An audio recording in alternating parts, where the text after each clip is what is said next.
Sabi ng Panginoon, hindi ka pa humihingi.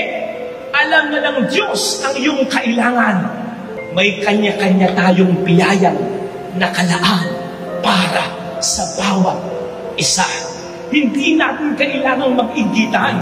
Hindi natin kinakailangang mag-agawan. Hindi natin kailangang mag-unahan. Hindi tayo mauubusan ng biyaya sapagkat sa bawat isa sa atin ay nakalaan. Kung para sa'yo, para sa'yo. Kung hindi para sa'yo, ano man ang gawin mong pilit, hindi mangyayari para sa'yo. Mangyari man, ikalulungkot mo. Pero kung para sa'yo, ano mang gawing pilit ng ibang tao na masunod ka, darating at darating sa'yo para sa'yo.